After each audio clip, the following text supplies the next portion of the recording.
warahmatullahi wabarakatuh. Bismillahirrahmanirrahim.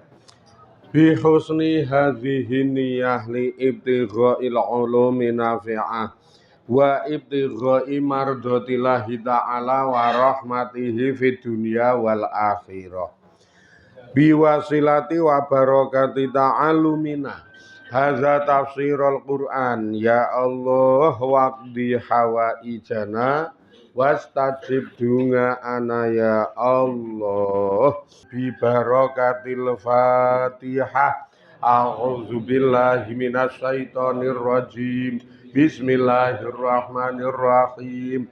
Alhamdulillahi rabbil alamin. Ar-Rahmanir-Rahim. Maliki yaumiddin. Iyyaka na'budu wa iyyaka nasta'in. Shiratal mustaqim. Shiratal ladzina an'amta 'alaihim ghairil maghdubi 'alaihim waladdallin. Amin.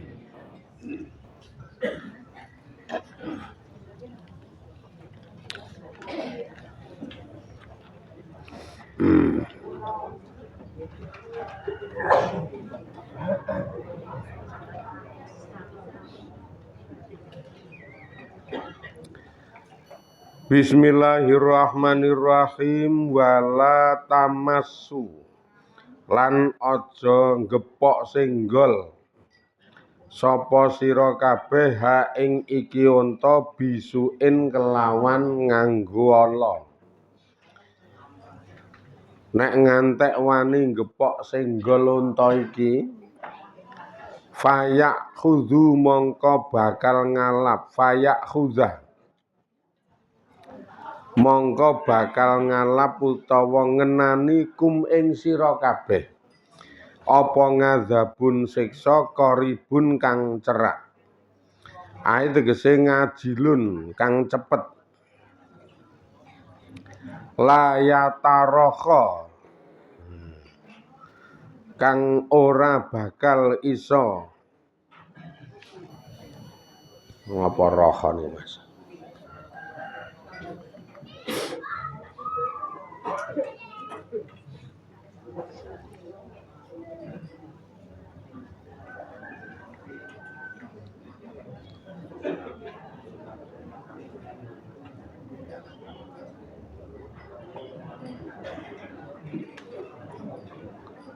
Rokho tarokho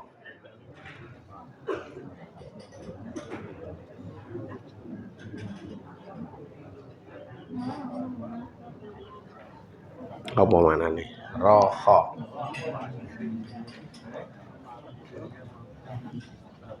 sing donggo kamus handphone iki kamus to handphone rokho la yatarokho nun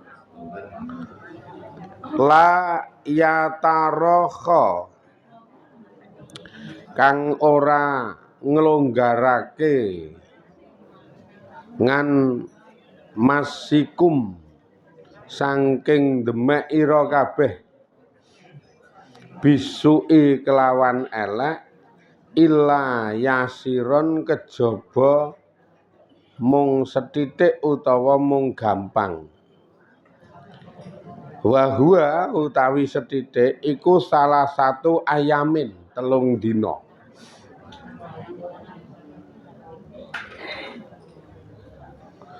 Fa'aqaru iki fa'aqaru mongko padha nyiksa utawa padha mala sapa kaum Samud ha ing unta. Wis diwanti-wanti karo Nabi Saleh. Unta iki aja cilike tok gebuk tok tabok, gedene tok reridu nganggo utik, tok sogok torpedone. Nek cah cilik-cilik kaya ngono kuwi. Nganggo uthik sing dawa ae. Wah, lha iya jenenge mengkal awake ning nek iki ora ana torpedone wedoke. Nah iki ngetokke susu sing akeh banget kok ya. Kula iki le nerangke ya ming mbayangke mbiyen kok ya. Dadi nek nggodha kewan iki ngguthik wae, kadang di reridu kupinge men gedak-gedek. Aja pisan-pisan gepok senggol karo unta iki nganggo laku elek lho, nganggo laku elek. Ya laku elek iki cilike dolanan men untane bingung, gedene gebuk men untane lara. Nek ngantek kowe do gepok senggol marang unta iki nganggo laku sing elek, mongko ora bakal iso duwe kesempatan amba saka mudune siksa. Salah satu jabarane niku. Ora bakal duwe kesempatan amba saka medune siksa sing cepet niki. Masalahe saka lehmu nglarani unta karo siksa iki engko mudune mengkur selang 3 dina. Mengkur selang 3 dina. Ayo gampangane sakniki wani gebuk untane ming meneng wae nesu, walet 3 dina. Semua sesuk remuk. Semua sesuk remuk. Wong dadak menyang gawa iuran. Remuk. Wah, resiko.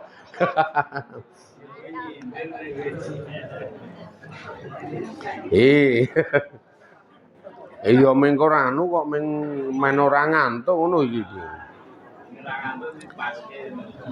Ning do ngeyel. Kaume Nabi Saleh maksude. Kaume Nabi Saleh iki do ngeyel. Maksude kaume Nabi Saleh do ngeyel iki fa'aqaruha. Do mala unta iki malah iki. Ae tegese faqatala. Malah mateni ha ing iki unta sapa Qadarubnu Salif utawa Salaf. Si jenenge Qadar bin Salaf. Wa Masdangubnu Zahrin lan Masda bin Zahrin.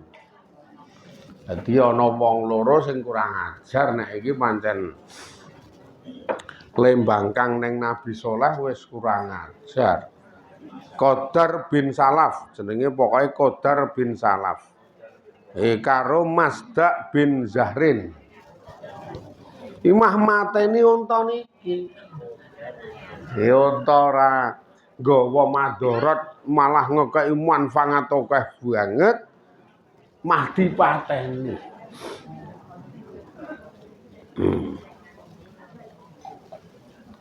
Wakila lan den ngendikake iki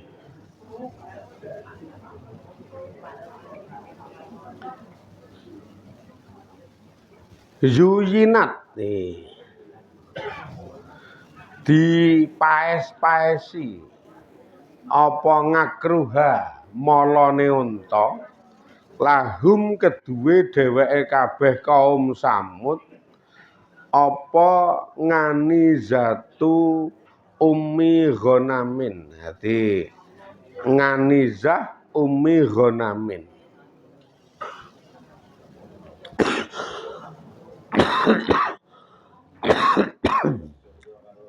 Nganizah ana sing ngomongke si nganizah ummi ghanam wa Shadaqatu bintil Mukhtar. Iki malah Ana sing kandha, sing mala, sing mateni unta iki kuwi jenenge. Ya simpang siur to. Ana sing ngomongke Anizah karo Sidqoh, ana sing ngomongke Masda, ana sing ngomongke Qadar. Karena ya ora kandha gawe kisruh meneng-meneng paling ya sekitar le mateni iki jam tengah 2 bengi kae kok ya. Wong do turu kok ya iki.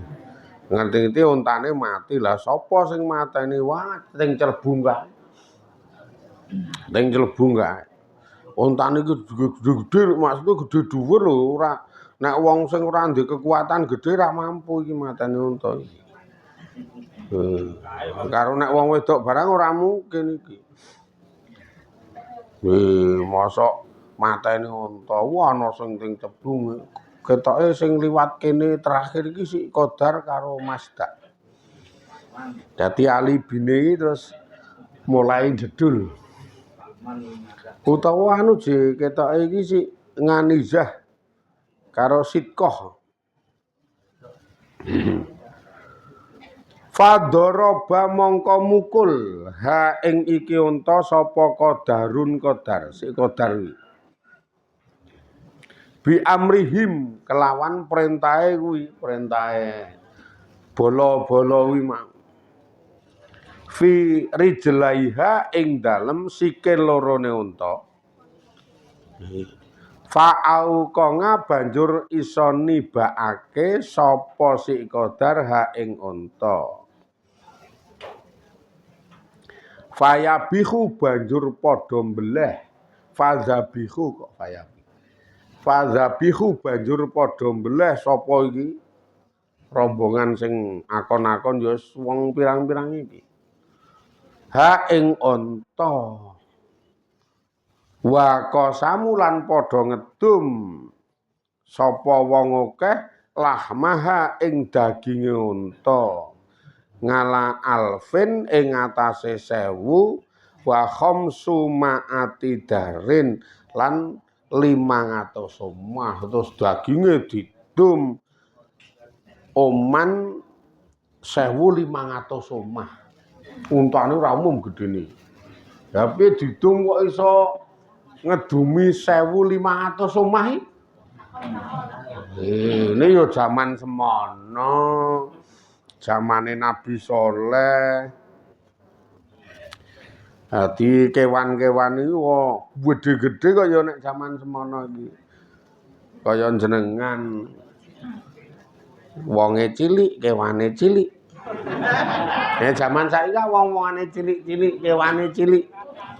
Apa meneh nek kon korban golek wedhus cilik. Wedhus kacangan golek sing murah-murah. Lek muni dite ming 2.300.000. Wah ternyata direbah unta iki. Unta ora ana eleke, ora ndek salahe, ora madharate, ora ngrugekake. Ning ya ketemu wong hawa niku lho. Ora mbiyen ra saiki sing jenenge ketemu wong hawa iki ora kaya-kaya. Misalkan nek kaya kula kaitane karo mancing, wis dianjurke kali iki aja diobat. Ya aja diobat. Iki nek diobat mati kabeh sak ekosisteme sing do urip ning kali kuwi. Kowe niate mung golek iwak sing tok cekeli sing gedhe-gedhe ning sing cilik-cilik mati kabeh sesuk wis ora ana peneruse. Ning ya wong hawa, ndulane wono wae yo. Akhire dobat, lah wis mati kabeh. Sak iyik-iyike mati. Banyune obat mlebu nang kolam, kolame wong-wong iwake do mati. Ora mikir tekan semono mengkor mikir sesaat gek sing obat kuwi ya mengkor nyekeli sepira mampune mengkor sing sing gedhe-gedhe kuwi nek sing cilik ora. Wes ora mutu tenan wong obat iki. Nek kecekel dobat genti kudune. Jajal kowe nek diobat nganggo obat iwak iki piye ngono nglengger apa ora? Wong kono aja ngobat kok. Nek niat golek iki wis mancing wae sak olehe. Nek mancing lak sing kecekel sing kuwi liyane ra mati, liyane aman. Tur ya ora ganggu banyu-banyu sing mlebu ning blumbang-blumbang kuwi kok ya. Aku pengen mangan iwak kok mancing kesuwen tuku. Nek pengen mangan tuku. Tuku ra kuat lah, tuku obate wis kuat kok tuku iwak ra kuat. Obate wis rada larang sih nggo tuku iwak wis. Kena kok dadak kok kean alasan ming sok ngene lho ana wong ki sok modele ngene iki. Onta wis ngekeki keuntungan, wis iso ngedumi susu pirang ewu wong. Lah gedereng karo wong hawa. Ha piye nek pengen mangan iwak onta ana galo gratisan muni ngono. Hawae apa piye dibeleh gak ayo didum lah wis. Ora mikir kahanan ming do ngono kuwi. Wah akeh tenan sing do duwe kebijakan-kebijakan mendolimi orang namanya, kebijakan sing ora mikir ngarep burine kiwa tengene. Lah anu direbah iso dadi daging ngedumi 1.500 omah. Masyaallah karo tengah omah. Faqala banjur ngendika sapa Nabi Saleh. Lahum kedue kaum Samud sapa Salihun Nabi Saleh ba'da qatlihim sak ba'dane matenine kaum Nabi Saleh laha maring unta. Akhire unta mati do didum wis Nabi Saleh gedhe-gedhe. Ya ming tenger-tenger ning ngarep omah kae. Tenger-tenger arep misuh Nabi.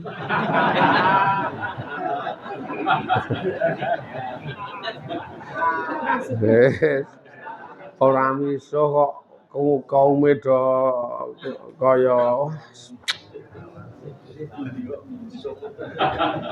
ya ora ana sejarahe Nabi kok misuh ora ana sejarah.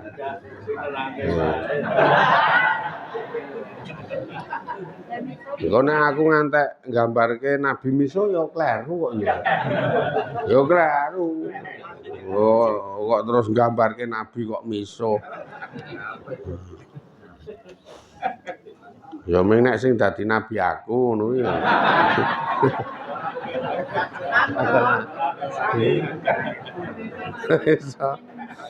Gede-gede kuwi waduh gek kepiye.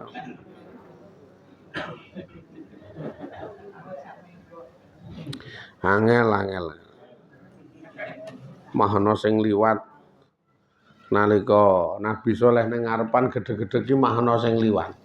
Ya kuwi sing rada mbecici kuwi. Ele liwat mah karo bengok. Iwake enak iki. Walah. Malah ngece. Aduh. Ngadepi kaum-kaum sing ngene iki wis piye? Lha do ngece tenanan sing kuwi ora mung saiki ket biyen. Sing jenenge wong nyeleneh-nyeleneh ngono ya ket biyen. Aduh, nek kula dadi wong anto kerep maca sejarah. Maca sejarah kaitan karo masa gesange para nabi, masa dakwahe para nabi itu ternyata memang ngadepi kahanan sing kontroversi, ngadepi kahanan sing ora mesti kabeh sayu. Kepara lebih condong akeh sing ora judo, akeh sing mungsuhi. Makane sing jenenge dakwah kok ora mesti ditampa ki kuwi biyen ora usah kaget. Ngaji ngeten iki sala ngrungokke napa, sala ngrungokke mangkel iki biasa. Kuwi kan biyen kok ya. Nantek kula iki dilapori kadang kala wau jamangah ana sing ngomong bantah ngeten iki lho Pak. Lah ya lumrah sing ngomong aku. Agi sing ngendika nabi-nabi biyen kuwi ya di ngono kuwi kok. Apa meneh sing ngomong aku. Dadi dibantah ki nek Aku ora kaget, jan ora kaget. Wis siap, artine iki wis los. Ming lumrah karo wajar ngeten niku nabi wis dadi mungsuhi. Apa meneh ming ngomonganku. Kadang kala jamangah kae le mahami ya ora pati pas ya. Seolah-olah aku ngaji ki omonganku saka nepsuku utawa saka awakku saka karepku. Ora do sadar nek aku ngaji ki ming sekedar njabarno isine Quran utawa hadis, ora saka aku kaya ngopo saka aku. Nek saka aku iki berarti ming engko nuruti hawaku, nuruti karepku, keterangane mesti agak mengarah ke ego, mengarah ke untungku dhewe, penakku dhewe, senengku dhewe iki engko isokan. Ning niki nerangke Quran kok ya ngono wae do ora dong. Ledo ngunekke nek pas ra nampa kae ya wangun kae. Iso omong ra iso nglakoni ngono ki ana. Dadi ming jarkoni. Nek sing rajur omah grenang-greneng, nek aku tetep ra cocok karo omongane kiyaine kae. Ngono ana ya wae. Iya weh. Lah kene iki ming nerangke Quran cocok karmu ra karmu kok yo. Cocok ya nggonen ora cocok ya ora usah dienggo. Bape kene iki sak kadar jabarno kok le muni aku ora cocok karo omongane kiai. Nek udu omongan, kuwi ngomongane Quran. Gandeng sing kudu nerangke Quran iki Kanjeng Nabi wis seda. Rak terus diteruske karo warisane. Salah siji warisan-warisane Nabi sing kudu neruske nerangke Quran hadis ora para kiai kuwi to.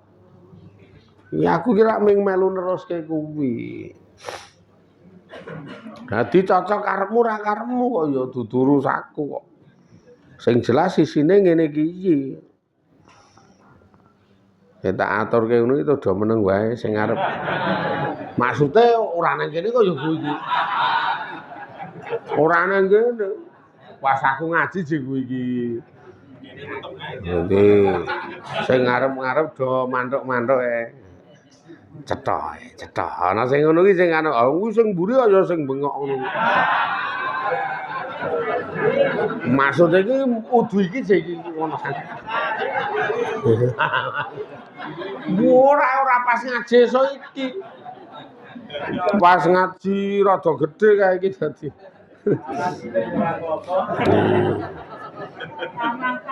Kula ya terus omong nerangke agi aja neh kok agi para nabi we biasa jadi ngono kuwi aku.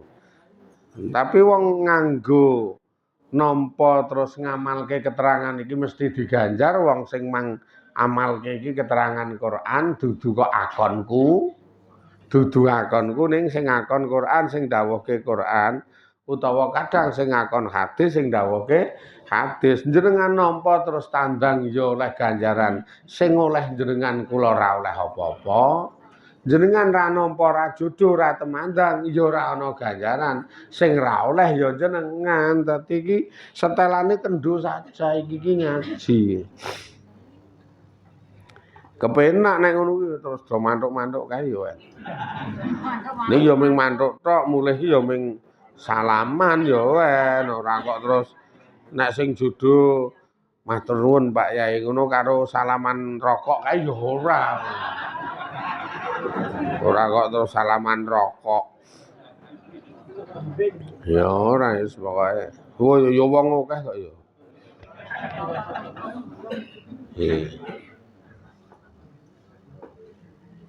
Mula biasa banget ora saiki rambiyen do ngono kuwi. Nabi Saleh terus ngendika.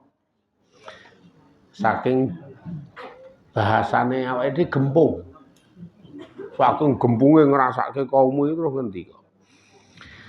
Tamat tau. Yes.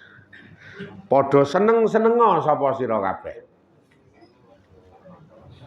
Ae tegese aisu padha uripa sapa sira kabeh. Fi darikum ing dalem omah ira kabeh. Ae tegese fi biladikum ing dalem desa-desa ira kabeh. salah sata ayamin hale 3 dina tetep diancam. Kesel ngrasake kaume gempung wis langsung dipok sisan. Ya saiki gandeng kowe do kebangetan, kono do seneng-senengo. Do uripa sak karepmu ngono terusen. Karo do seneng-senengo.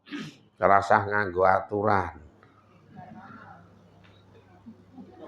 3 dina. Entenono 3 dina.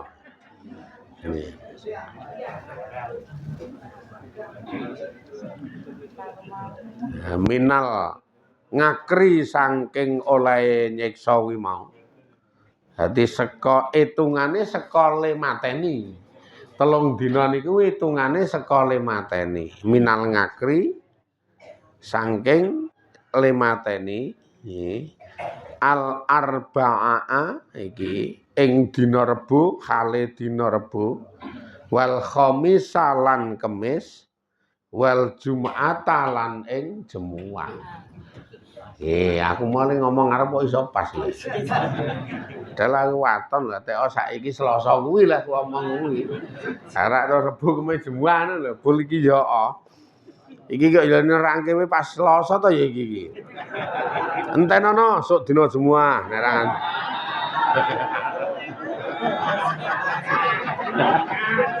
Karepmu.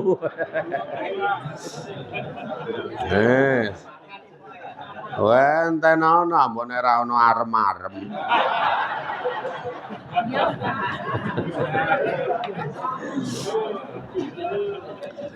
Main iki ngomong kusuk ra ono tenan aja nundes.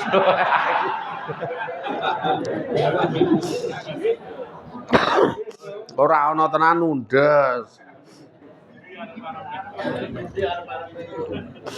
Sing kerep ana iki kene. Oh, ya pepak nek kene iki. Nek kon ngratake kan berat, mula mengunderane kene wae.